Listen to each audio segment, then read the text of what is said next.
We have gotten to discussing the history of the solutions to the problems presented by the Shmita, and the first solution suggested many, many years ago, in the time of the Beis Yosef, when it was by the Mabit, was to sell the land to a non-Jew for 2 years, or more, certainly more than a year, and that would remove the Kedusha from the land, and this would solve the problem.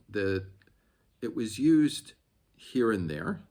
I'm sure it was used every Shmita, as Rav Yosef says, but it wasn't a widespread phenomenon of Jews owning land and Jews providing a large amount of produce into the system. This is a much more modern thing. The first Shmita became really relevant in 1882, and there has been many discussions about the Heter Mechira in many different ways. The most balanced report of both sides of the Shmita, of the arguments over the Heter Mechira, I believe that I have found this was written by Rav Yחיאל Michael Tokצינסקי. He wrote many things. He wrote Gesher Chaim on the laws of mourning and death. He wrote the standard luach that is the most widespread one in Eretz Israel today. He also wrote a sefer called Sefer Shmita. The first half of his laws of Shmita, the second half, which was written later, was an examination of the history of the Heter and the arguments for and against it. And as I said, it's extremely balanced. He was married to either the granddaughter or the great-granddaughter, depends whose report you read, of Rav Shmuel Salant, who was the Rav of Yerushalayim, who we will examine his position as this goes on. But I would like to read sections from his history of the Shmita in the modern era, and we will see a balanced report of how the issue developed. So he says, Shmita Rashona, Tav Reish Membeis, the first Shmita of 1882 in the modern era. He says, כשהיה הישוב החדש בראשונה צמיחתו, when he says when the new settlement was at the beginning of its development. Now, I should have said this earlier. Rav Tokצינסקי was born 1871. He made Aliyah in 1882 when he was 11 years old. So he was alive then and old enough to have formed real memories of it. And he died in 1955, after 3 years after the first Shmita of the state of Israel. So he discusses all of these, and as I said, he would have memories of all of them. So he's saying when we're having the first sprouting of agricultural settlements, which they used to call colonies, Rak Xaqlaim Axdim, Bepetach, Taqwa, Mוצא, מקוה ישראל. There are only a few farmers in Petach, Taqwa, Mוצא, and מקוה ישראל. כשהועלתה אז פעם ראשונה שאלת השמיטה, ליחידים, שבפתח, תקוה, ובמוצא. And when the questions about what they should be doing first came up to these few farmers in Petach, Taqwa, and Mוצא. Mוצא is outside of Yerushalayim. It's on the road between Tel Aviv and Yerushalayim. Lo hitkashu hayichidim b'meshkam hapa'ut. It wasn't that difficult for these people. They weren't making that much money on it. They were still clearing the land, removing the stones, and so on. V'lo hikpidu im sedod sehem yavoru shana achas. And they weren't that concerned if their fields would be empty for 1 year. So that was the condition during the first Shmita. Now, Shmita Tav Reish Tes, the Shmita of 1889, Rak B'shnas Hey Tav Reish Mem Ches, 1888, well, summer of 88, just before Roshana of Tav Reish Mem Tes, which is actually in 88, not 89. Keshekarva HaShmita HaSheni, Shnas Hey Tav Reish Mem Tes, when the Shmita year of 5649 was coming close. And then there were many new developments. The settlement of Petach Tikva was much larger. Benosu Ikarim b'Mocä, there were many more farmers in Mocä. V'nostu od sheish moshavos. There were another 6 settlements as well. Rishon LeZion, Akron, Nes Tziona, Rosh Pinah, and Gedera. Yesod Hamale, all of these. Ubehem hityashvu gam ikarim shelo al nikla yachlu lahovir sedosehem. It was not easy for all of these people to leave their fields fallow. Rak az nitorah bayat shmita. Only then was there a serious consideration of the problem that the Shmita developed. Harav gon Naftali Hertz Zitzal, and the great Rav Naftali Hertz, Sha'az nitmana l'Rav Yafo. He was then the Rav of Yafo, ve'hamoshavos, and the settlements around it. Ve'alav hatala ha'achrayus, and it was kind of incumbent upon him to solve the problems for these people. Pana l'goanei hador, sheba'aretz and shebechutz la'aretz, l'roslo as a derech yelechba, and he turned to the greatest poskim of the time, both in Eretz Israel and in Chutz La'aretz, to tell him what he should do. Harishonim shepirsamu b'shnas tavreish memches Heter l'Mechira hasados hayu shloshet rabbanim hagaonim. The first people to publish a Heter for selling the land in 5648 were the great rabbis of the Gaonim, Rav Yoshua Hagon Av Beis Din Kutna, Rav Shmuel Mohlavar Hagon Av Beis Din Bialystok, Rav Shmuel Zindel Kalposh Zitzal, who was the Matz of Warsaw. He was the leading posek in Warsaw at the time.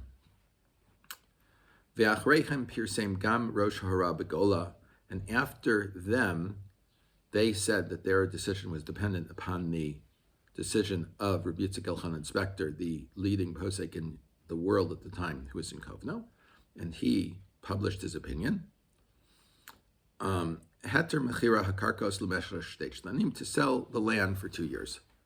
Ulomatam yatzu rabbanei Yerushalayim b'charuz la'akar Eretz Yisrael ve'achreihem malu shnei hagonim Yerushalayim hagon Rav Shulei Diskin zitzal ve'gon Rav Shmuel Salant zitzal shalolin go b'mitzvah shmita. And after their publication of their heter to sell the land for 2 years, the Rabbanim of Yerushalayim, and after the general Rabbanim of Yerushalayim, came out of it the 2 Gaonim, the 2 excellencies, the greatest rabbis of Yerushalayim, Hagon Rabbi Shulei Diskin and Hagon Rav Shmuel Salant, Shalolin Gomeh. They said we shouldn't touch the mitzvah of Shmita, we shouldn't do anything, we should not do anything with our fields. And at this point, the farmers broke into 2 groups. Charedim bioter, those that were trembling more. Amdu b'nisayon, v'shamru es mitzvah shmita k'hilchasa, l'kol chukecha u'mishpatecha. They broke into the Charedim that kept the Shmita in all its ways, with all its laws. V'yashar nahagu al pi heter hagon mikovna v'de'ameh. And the rest of the people followed the heter of the Gaon of Kovna and those that were with him. Now, the next section, the Shmita Shlishis Hey Tav Reish Nun Vav, the next Shmita of 56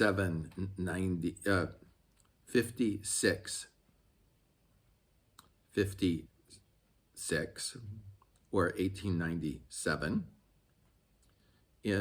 So he says, B'shnas Tav Reish Nun Hey, Erev Shmita Shlishis, in 56, 55, but just before the 3rd Shmita. Nechnas She'ela Shmita B'tokva Shlishis Chadashab, that became a new issue again. Shigam Mehagaonim Ha'asurim Halelu La'ayin B'darkei Heter. And at this point, the Gaonim that were prohibited selling the land the previous time began to look at ways that might be permitted.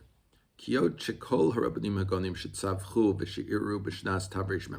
of those objected in the previous Shmita of 5648, to find some way of dealing with the problems of Shmita, they did not give up their their moral obligations.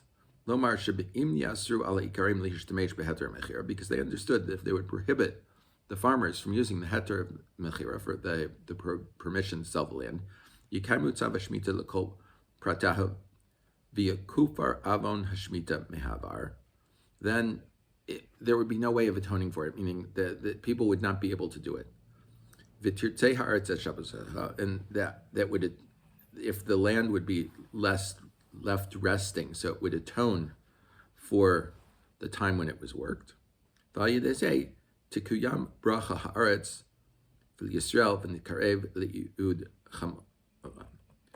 the Torah says that if you keep the Shmita properly, then HaKadosh Baruch Hu in the previous year will give you enough produce that will last through the Shmita year and until the harvest of the 8th year, excuse me. But they saw that the bracha wasn't fulfilled. The people hadn't harvested that much. So what are we supposed to do now? So he says, Va'az nechzasa habaya limifnei hadash. So it now appears, the question appears in a new way. Hagon Rav Naftali Hertz Rav Diafo of Moshevos Matzah Hechrech Benafsho Lehavnos Teshumas Lev Goanei Yerushalayim El Hamitzius Shel Hamitzav. He felt that he had to go and inform the Gaonim of Yerushalayim about what the situation actually was for these farmers. V'yavo be'erev Shmita Yerushalayim, and erev Shmita he came to Yerushalayim Li'tyasev im Shnei Hagoanim, to talk to the two Gaonim, Hagon Rabbi Yeshua Lev Diskin, Hagon Shmuel Salat, to Rabbi Yeshua Lev Diskin, and Gaon Shalat, Shnei Gaoni Yerushalayim.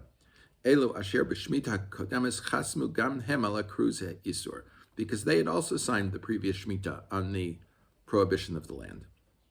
Lo Rak Shelo Asru Alav Lihishtadel Beheter, Ela Gam Hatu Oznam L'Tnai Heter. It's not, they, at this point, they listened to the problems and they turned ear to the conditions that were set out in the Heter. Hagon Rav Shmuel Shalant Shelo Ratzah Lios Hu Hamori B'Davar Hagadol Haklali Zeh. Rav Shmuel Shalant said he did not want to be the one who issued a ruling on this, even though he was the chief rabbi of Yerushalayim at the time. He said it's not for him to do. He shiv Hagon Rav Naftali Hertz. He said to Rav Naftali Hertz, Shishma that he said he should go to and ask Rabbi Yeshua Leib Diskin, the imhu yaskim lo, and if Rabbi Yeshua Leib Diskin is lismoch, then he could rely on it, and Rabbi Shmuel Salant would also agree to this. Ve'gon Rabbi Yeshua Leib Diskin as achar hikshivok rav kashev l'divrei Hagon Rav Naftali Hertz, and Rabbi Yeshua Leib Diskin listened very carefully to what Rav Naftali Hertz said. He looked at the conditions of the Mechira. Ikar hamichshol imo bifnei Hagon Naftali Hertz iser Mechira lav de lo tachanem, and he felt that the greatest problem was the prohibition of lo tachanem. There's a prohibition of the Torah that we're not allowed to make it. We're not supposed to facilitate non-Jews living in Eretz Israel, and therefore we are not supposed to sell them land that they can live in, that they can survive from, and so on. We're not supposed to sell them a house. We're not. All sorts of prohibitions apply in this. And so he felt that that was the greatest problem involved with the Heter Mechira. We will end here, and next time we will discuss a little bit of how Rav Naftali Hertz, Zitzal, the Rav of, as I said, of Yafo and the Moshevos and the colonies, and the Gaon Rabbi Yeshua Leib Diskin looked at the problem of lo tachanem, of not allowing non-Jews to settle in Eretz Yisrael. Everyone should have a wonderful day.